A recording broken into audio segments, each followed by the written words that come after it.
Благословен еси, Господи, научи мя оправданием Твоим. Oče naš, koji si na nebesata, da se sveti imето Tvoje, da dojde carството Tvoje, da bide voljata Tvoja, kako na nebesata, tako i na zemljata. Lebot naš nasušen daj ni go denes i oprostini gi dolgovite naši, kako što i njim gi oprostuvame na našite dolžnici. I ne voveduvaj nevo iskušenje, no izbavi ne od lukavijod.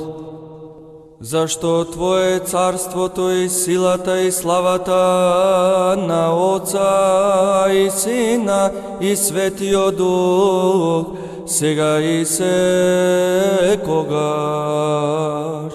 и во вечни векови. Амин.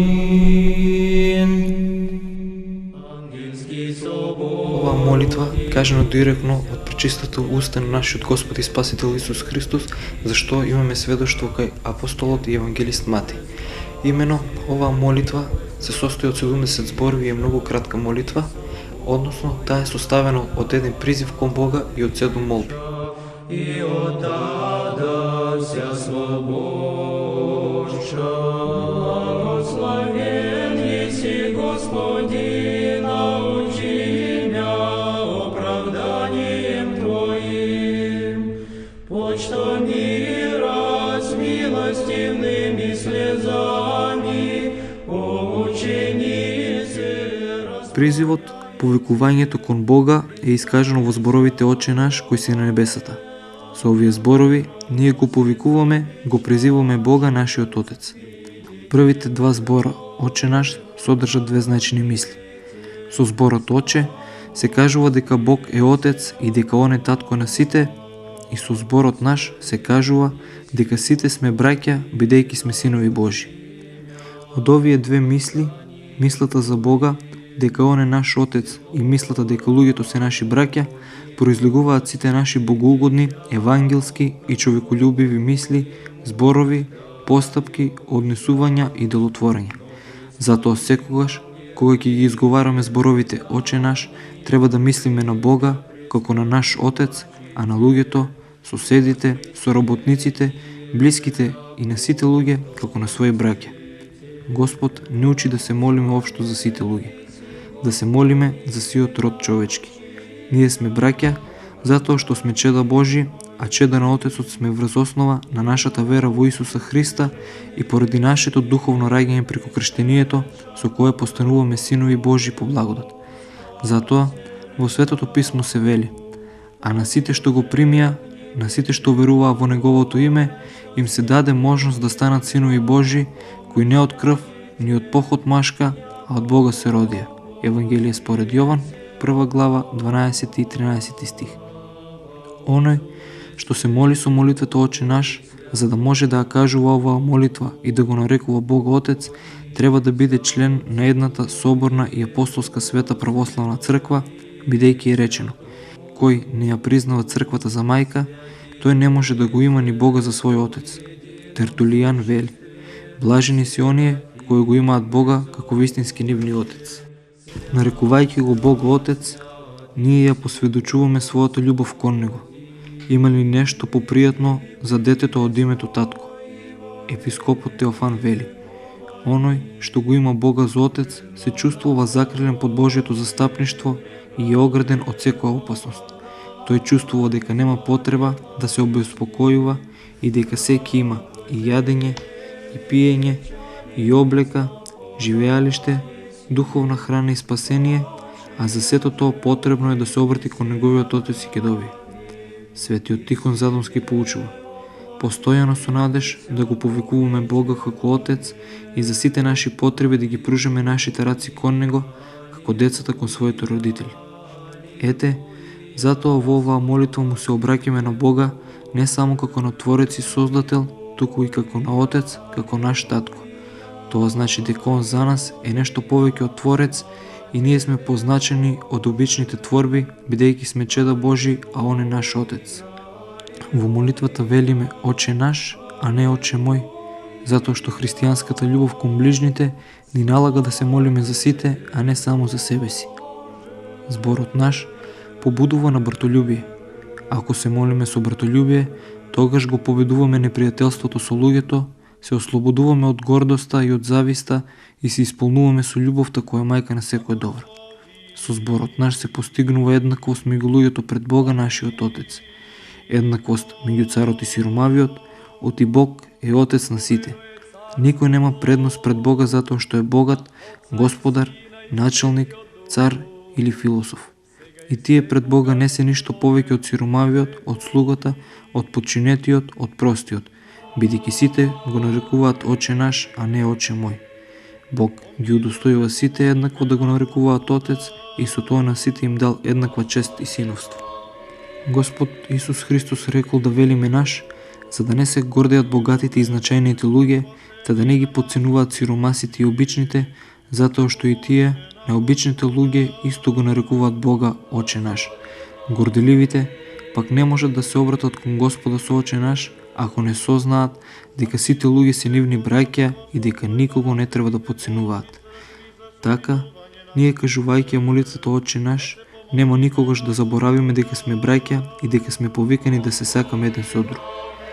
Оче наш е сенародна општа молитва и ние кога се молиме за целиот народ, затоа што сите ние заедно сочинуваме едно. Затоа светиот апостол Јаков вели: молете се еден за друг. 5 глава, 16 стих. Вистинскиот христијанин, кога му се моли на Бога, тој е убеден дека Отецот ќе го услиши, ќе го чуе неговото моление и ќе го исполни. Затоа, ако искрено и од срце ги изговараме зборовите Оче наш, веднаш ќе ги почувствуваме другите луѓе како своји браќа. Го нарекуваме ли Бога Отец, треба да се трудиме да живееме достојно како чеда Божи. Не може да го нарекува Бога Отец оној кој по својот живот и нарав наликува на животните или на демонот, имајќи ги нивните својства. Значи нашето сродство со Бога ние треба да го оправдаме со нашиот живот. Да се помолиме на Господа.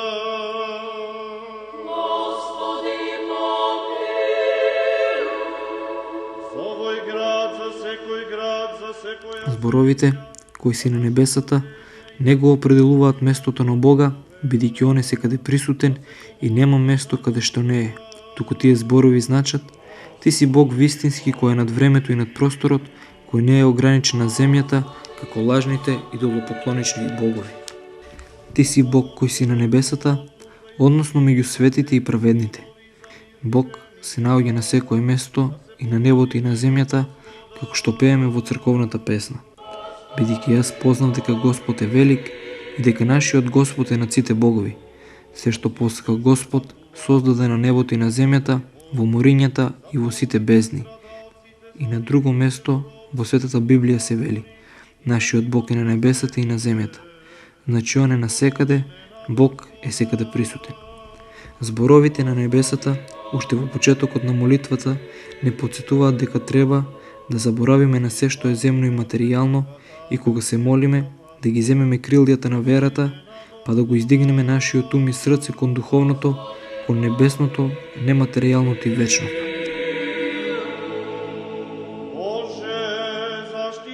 Божјото име само по себе секогаш е потполно и свето, се вели во Светото Писмо, бидејќи Бог по својата природа е свет. Он е свет и се свет. Посвет е од сите светии, како што му пеат непрестојно ангелите и архангелите, серафимите и сите небесни сили и го слават велејќи: свет, свет, свет е Господ Саваот, целата земја е исполната со неговата слава. Така, во зборовите да се свети името Твое е искажана основната мисла за славата Божја.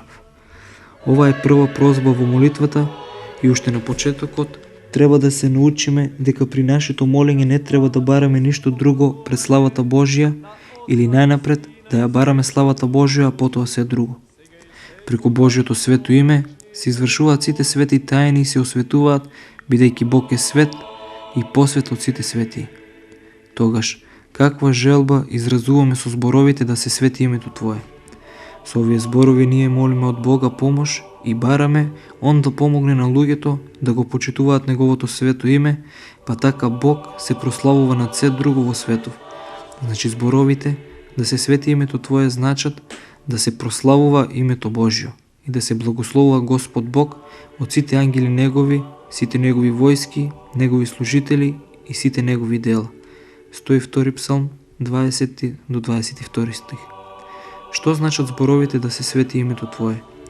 Оние што ги величаат царевите и господарите, спомнувајќи ги нивните титули и прославувајќи ги, не оти со тоа постануваат царевите цареви, туку само се посведочува нивната вистинитост. Така и ние со зборовите да се свети името Твое само ја соопштуваме Божјата светост. Да се свети значи да се прославува. Ние треба да го прославуваме Божјото име.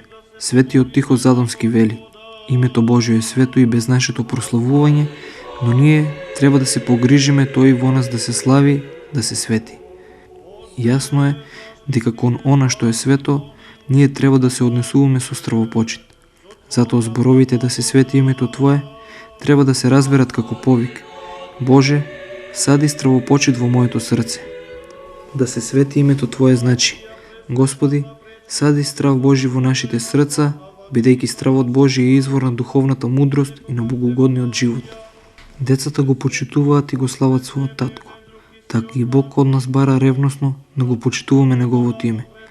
Во 10 Божи заповеди се вели: не изговарај го напразно името на Господа твојот Бог.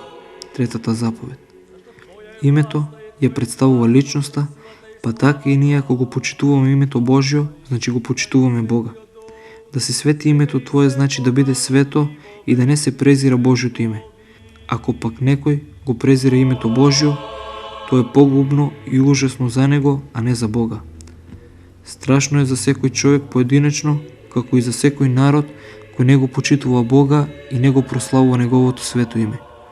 А Божјото име е свето и славно без нашето прославување, но нашата христијанска должност ни налага да се трудиме Бог постојано да се слави во нас и преку нас.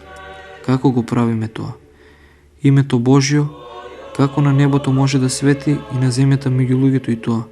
Со проповедање на верата во Бога, со ширењето на вистинското богопознание, објавувајќи им го на луѓето светото Евангелие, со нашите молитви, со нашиот побожен живот и името Божјо да се свети и со нашите добри дела. Изговорајќи ги зборовите да се свети името Твое, ние се молиме името Божјо да биде прославувано и почитувано од сите луѓе. Тоа е израз на нашето чувство, слично како кај децата, кои природно го сакаат, го почитуваат и го славрат нивниот телесен татко, но при тоа тие не се задоволни со тоа што нивниот татко ќе биде почитуван и славен во семејниот круг, туку сакаат тој да биде славен и почитуван од сите. Така и со нашето однесување кон Бога, нашиот Отец.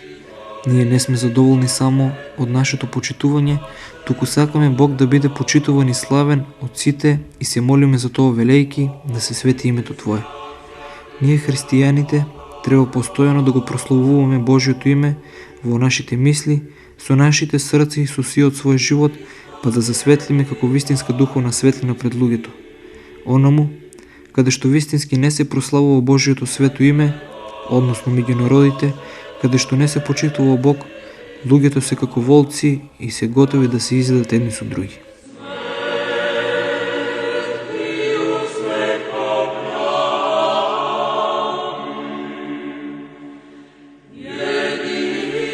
Молејќи се со зборовите да дојде царството Твое, сушност ние го бараме несовршеното царство и несовршениот владетел, а тоа е Бог и Божјото царство.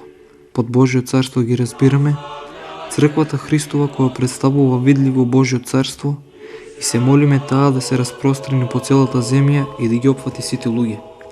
Царството на Божјата благодат кое треба да дојде во нас и да се зацари во нашите срца и идното вечно Божјото царство на славата која ќе настапи по свршетокот на светот и по страшниот Божи суд.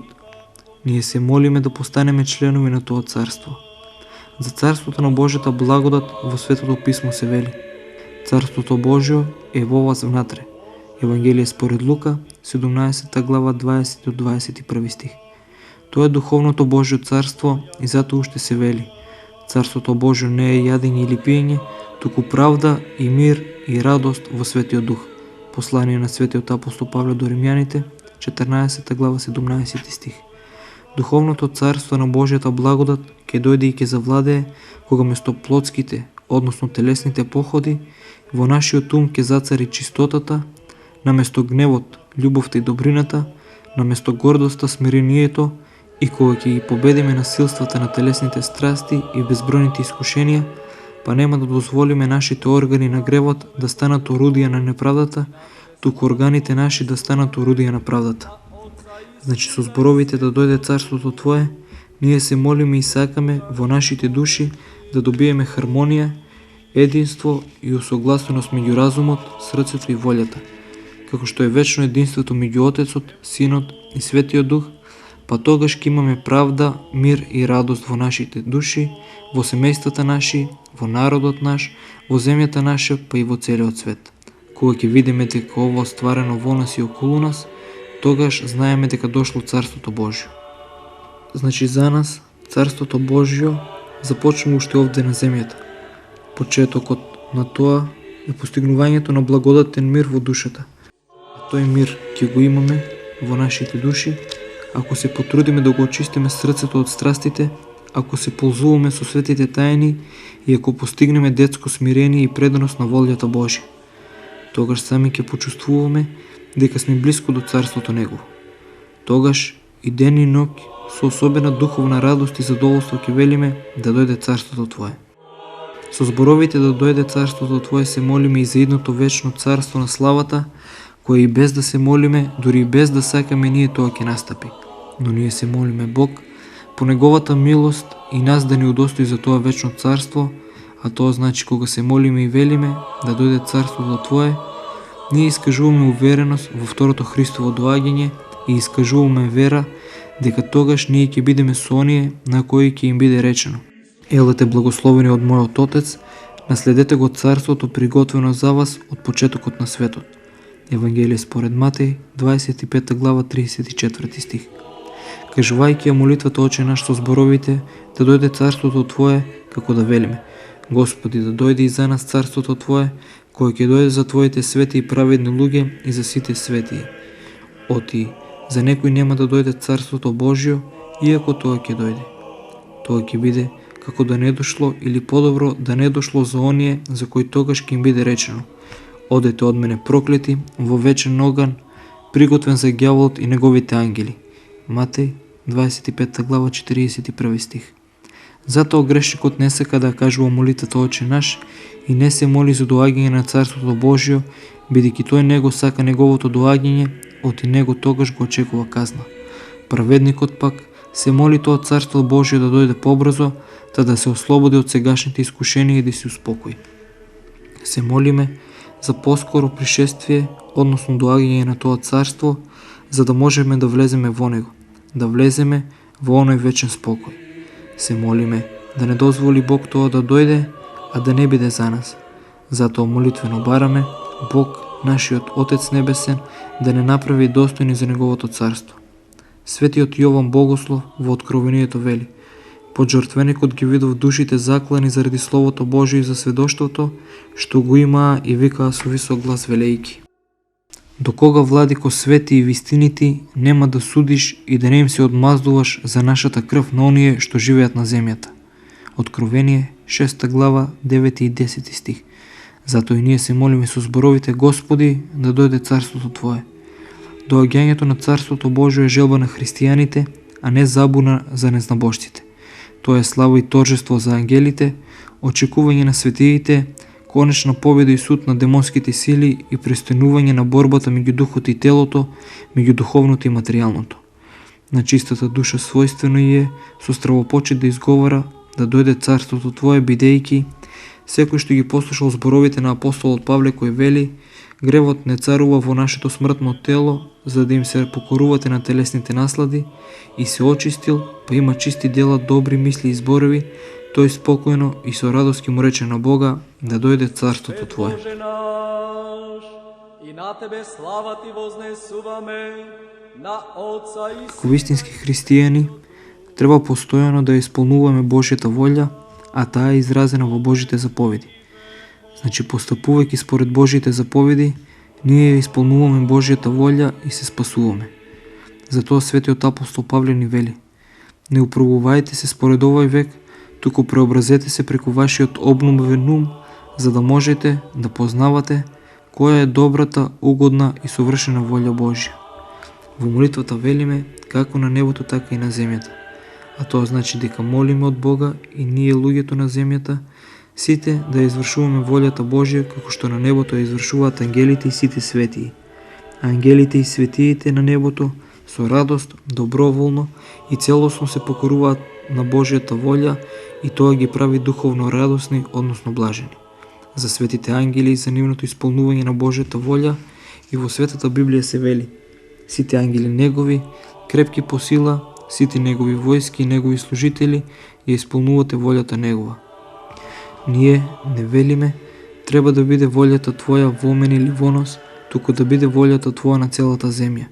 А тоа значи насекаде да царува вистината и доброто, и тогаш земјата нема да се разликува од небото.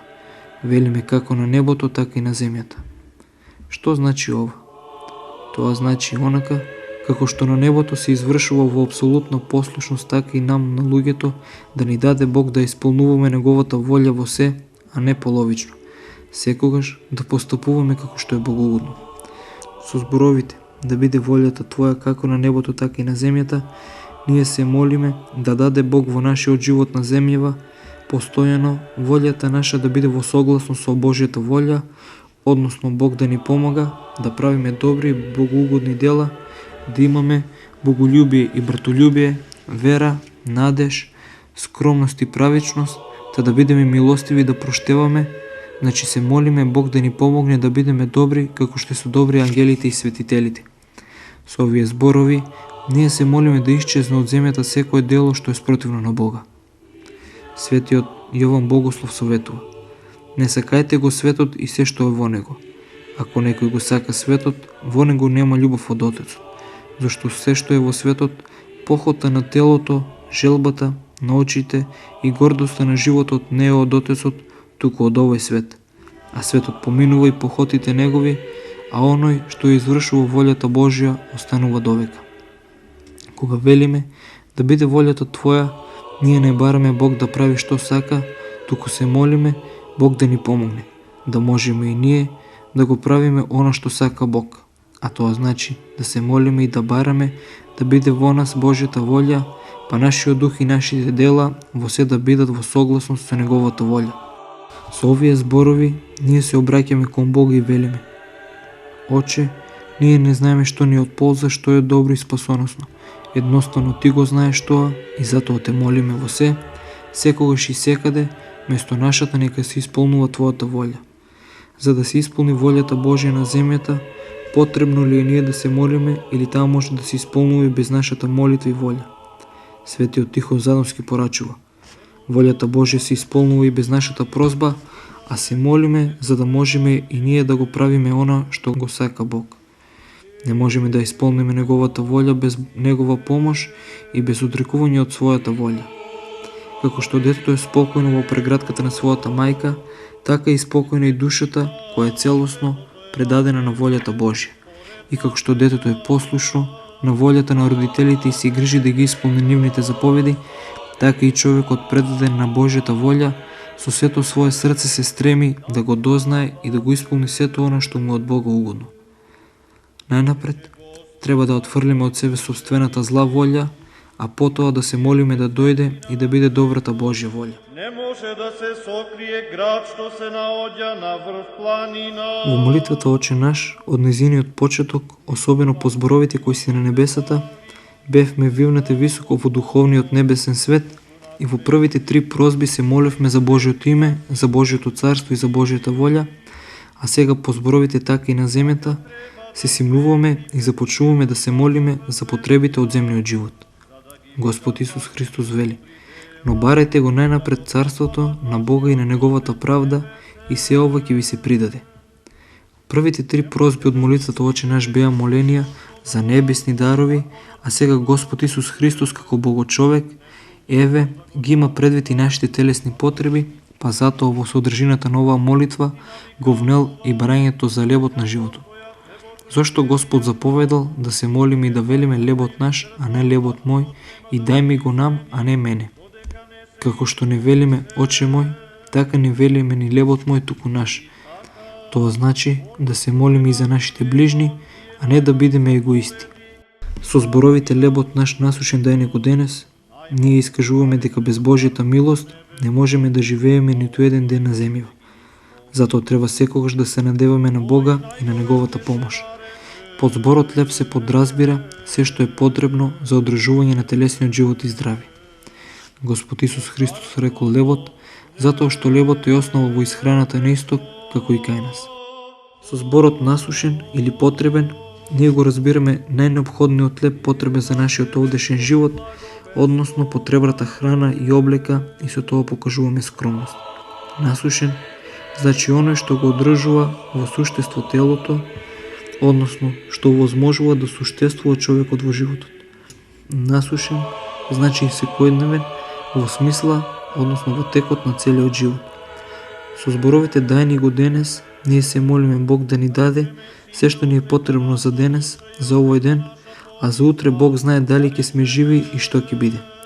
Така молејки се, ние бараме секој ден Господ да не остава без потребното, а Он знае колку денови ни дал, па толку и храна ќе ни даде. Односно, да ни овозможни да заработиме и да имаме во тие денови.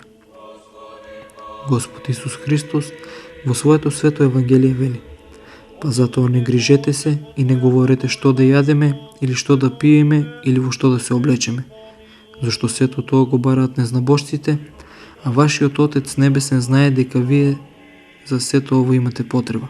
Евангелие според Матеј, 6 глава, 31 до 32 стих.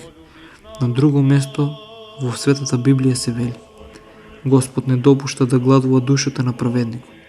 А пророкот Давид пишува: бев млад и веќе остарев, и не ведов оставен праведник, ниту потомците негови леб да просат. Псалм 36, 25 стих.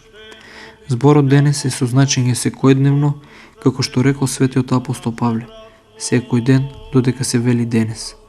Тоа значи во текот на овој наш живот на земјата, бидејќи по овој живот, во идниот вечен, ние ќе бидеме сити и заситени со духовна храна. Тогаш ќе нема снемување на времето и ќе нема денови, туку ќе трае вечноста, па за таму не важи денес. Ние пак бидејќи може секој ден да умреме, се молиме Господ да не чува од непотребна грижа и од прекумерни желби за собирање богатства за неизвестното утре, односно за иднината. Кажувајќи ги зборовите лебот на наш насушен дај ни го денес, Бог не учи да не се молиме за прекумерни богатства, за раскошни и за богатни трпези, за вкусни вина и се што го засладува јазикот, а го оптоварува стомакот, што го помрачува умот и што му помага на телото да ја победува душата.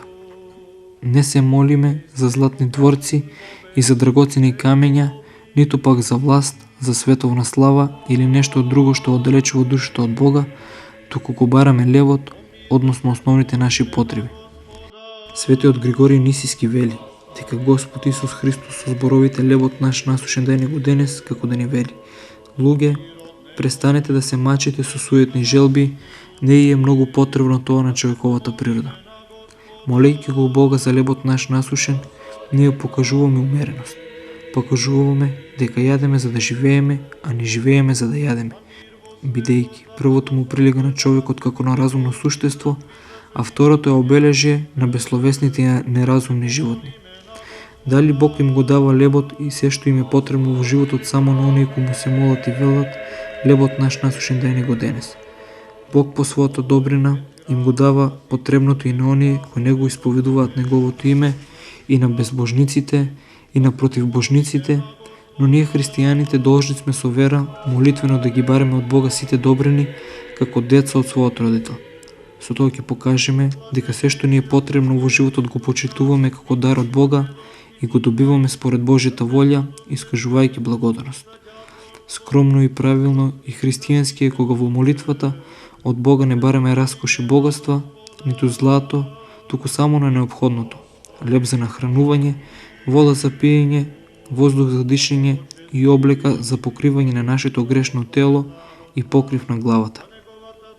Дај ни го тоа, Оче наш, не како дар без труд, туку дај ни можност и сили со пот од лицето, честно, сами да си го заработиме левот со праведен труд и залагање.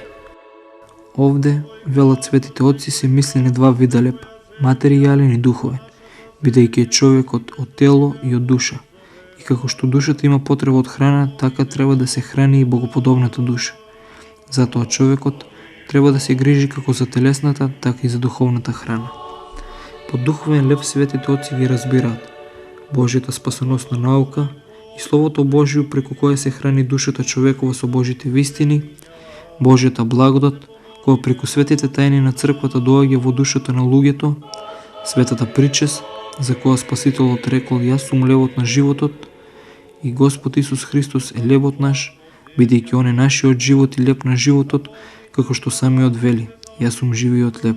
Евангелие според Јован, 6 глава, 51 стих.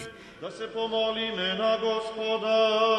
Гревовите се наречени долгови, затоа што и за долговите и за гревовите се бара отплата, односно одолжување. Се обраќаме кон Бога за простување на гревовите, затоа што едноставно само Он простува гревови. Бидејќи не можеме да се одолжиме, ние се молиме со надеж дека Бог ќе ни ги прости нашите гревови. Евангелие според Матеј, 18 глава, 23 до 34 стих. Но за да ни ги прости Бог нашите гревови, треба и ние да им ги простиме на нашите ближни кои ни изгрешиле, инаку немаме право да бараме Бог да биде кон нас милостив и добар, ако ние кон луѓето сме немилостиви и лоши. Затоа Господ Христос рекол: ако им ги простите на луѓето гревовите нивни, и вам ќе ви ги прости вашиот Отец Небесен.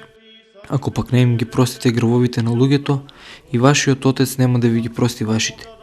Зборовите: и прости ни ги долговите наши, како што им проштеваме и ние на нашите должници, бараат од нас да не бидеме никогаш во непријателство со луѓето и да немаме злопамтивост. Со секого да живееме во љубов и да ја проштеваме, за да не биде простено и нам. Значи, прво да се измириме со нашите непријатели, па потоа на Бога да му се молиме. Светиот Кипријан вели: Бог заповеда во неговиот дом да живеат само мирните, сложните и еднодушните. Во Светото писмо е кажано: секој кој го мрази братот свој човекоубиец, а човекоубиец не може да влезе во Царството Небесно, ниту да живее со Бога. Ако пак оној што се гневи на нас не е расположен да се измири со нас, тогаш треба ние да се измириме со него во срцето наше и да правиме се за да завладее љубов меѓу нас. Исто така, ако човекот со кого сакаме да се измириме е некаде далеку, ние треба измирувањето да го направиме во нашата душа, а тоа значи гневот и омразата да ги сврлиме од нас и да внесеме љубов во срцето. Па потоа, штом ќе се сретнеме со човекот, да ги вратиме добрите односи и пријателството помеѓу нас. Ако пак напразно или формално ги изговараме зборовите, како што им ги проштеваме ние на нашите должници, тогаш самите ние, наместо милост, бараме осуда од Бога. Светите отци велат: ако не друг пат, без друго прости му на твојот брат, барем кога бара прошка од тебе. Ке речеш дека тој се преправа, дволичи, лицемери и не доаѓа искрено да бара прошка. Но не е така. Ти сакаш да се оправдаш и да станеш судија на тугите срци и мисли. Можеш ли ти да ги знаеш и да ги искажеш мислите на својот татко или на својата мајка, на твоите пријатели и на твоите блиски? Не. Ние не можеме дури ни своите собствени мисли од вчера да ги кажеме денес, а од каде знаеме што мислат другите. Затоа, некој ако моли за простување, да му простиме целосно. Ако простиме, ќе ни биде простено. Колку пати треба да му простиме на ближниот? Ово прашање го поставил светиот апостол Петар пред Господ Исуса Христа и во одговор Спасителот му рекол: до 77 пати по 7. Матеј 18 глава 22 стих. А тоа значи безброј пати. Свети Јован Богослов пак вели: секој што го мрази братот свој човекоубиец. Светиот Јован Златоуст вели: никој од вас да не се смета себе си за праведен, па да смета дека нема потреба да ги изборовите и простини ги долговите наши, таков праведник меѓу луѓето нема на земјава. Занимливо е мислењето на светиот Тихон Задонски, кој вели дека со зборовите и простини ги долговите наши, Господ ни учи да се молиме не само за себе, туку и еден за друг и да бараме прошка за гревовите еден на друг. А светиот Григорий Ниски вели: погрижи се да живееш така, за да можеш на Бога да му речеш: Ово што го направив јас, направи го и ти. Зошто од Бога бараме Он да ни ги прости гревовите? Спасителот ни учи да бараме прошка за гревовите, што притискаат и оптоваруваат нашата свест. Христијанинот мора да биде свесен за своите гревови пред Бога и пред луѓето и секогаш да се моли и да го тргнува товарот на гревот од себе си. Ние се обраќаме кон Бога за простување на нашите гревови, затоа што единствено Он има право да простува гревови. Обраќајќи се кон Бога, ние се молиме да ни ги прости гревовите, затоа што и ние му проштеваме на нашиот брат 70 пати по 7. И уште се молиме да ни ги прости не само нам, туку и на оние што ни изгрешиле, та да не ги стави нив во гревот. Затоа светите отци велеле: оној што сака Бог да му усише молитвата, тој ќе застане пред Бога и ќе ги испруши своите раце кон него. Најнапред, уште пред да почне молитвата за својата душа, треба од се срце да им прости гревовите на оние што му сгрешиле и да се помоли за своите непријатели.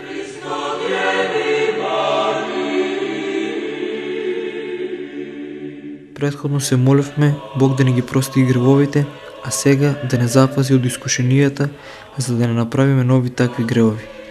Не воведувај во искушение значи не допуште да бидеме воведени во искушение од оној кој искушува. Искушението се уште не е грев, туку прилика и можност за грев за оние што се слаби по волја и по вера, а за цврстите по верата и по волјата, тоа представува можност за утврдување во верата и во доброто, за издржување и за победа над злото и над искушителот. Искушението представува испитување. Бог ги испитувал верата и трпението на Авраама, кога побрал да го принесе на жртва својот син, за да ни покаже како треба да бидеме покорни на Бога и да исполнуваме неговата заповед. Затоа Господ Исус Христос рекол: молете се за да не паднете во искушение. Евангелие според Лука, 22 глава, 40 стих. Искушенијата се победуваат со молитви и со обдејање, како што се вели во Светото Евангелие: бидете будни и молете се, за да не паднете во искушение. Според Светото Писмо има два вида на искушение. Искушенија кои доаѓаат преку нешто што ни е привидно или пријатно во моментот. Во таквите искушенија луѓето влегуваат самите доброволно. Такви се пијанството, прелюбодејството, дрогата, крадењето, лажењето, убиството.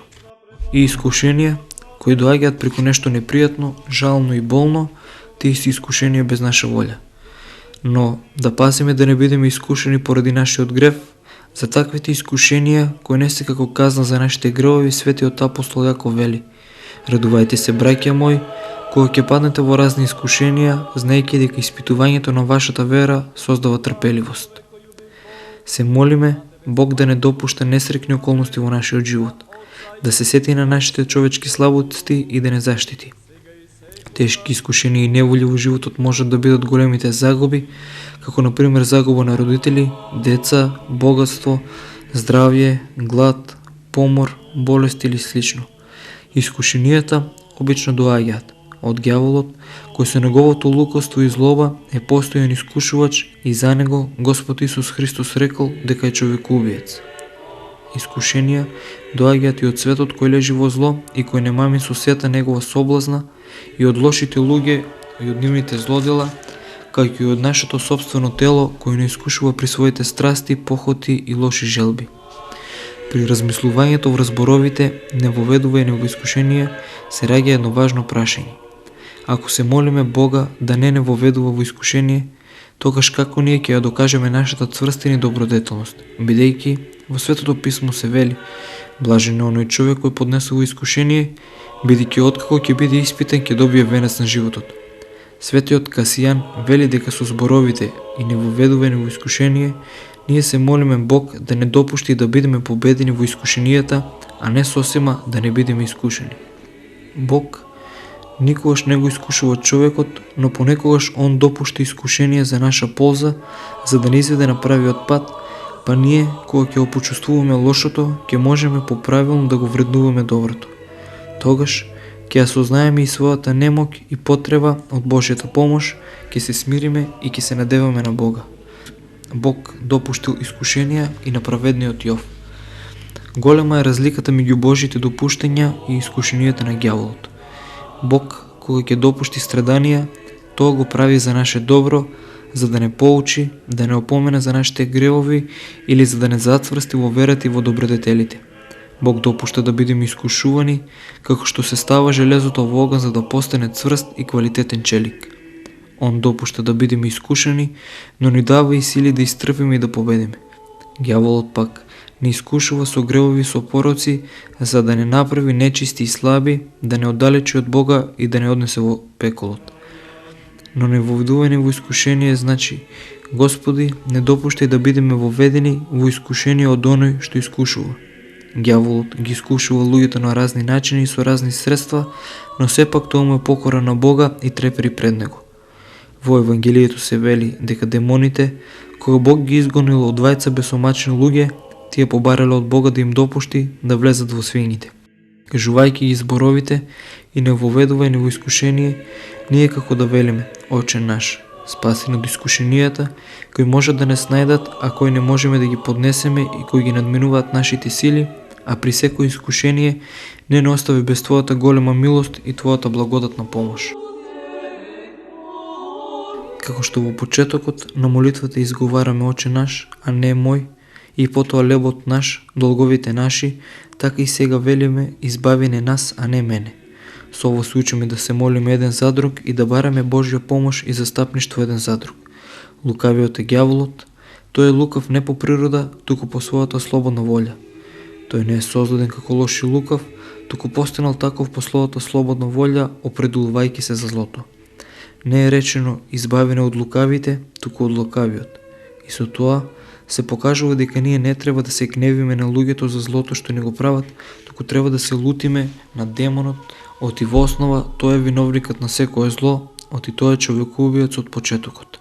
И затоа светиот апостол Павле вели: бидете трезвени, бидете будни, зашто вашиот противник ѓаволот обиколува како лав што рика и бара некого да го проголта. Се молиме Бог да не избави од секако зло што може да не снајде во овој свет кој лежи во зло. Причината за секој зло е ѓаволот, кој е непријател на луѓето.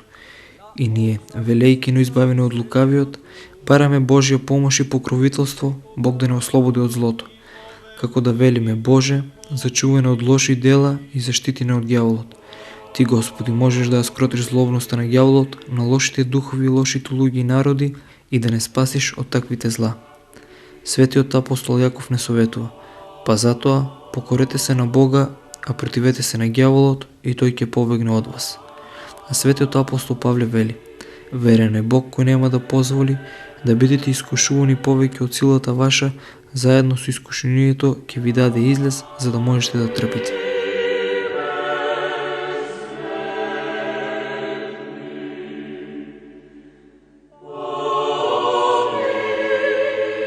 Со зборот Амин ние го запечатуваме изреченото во молитвата.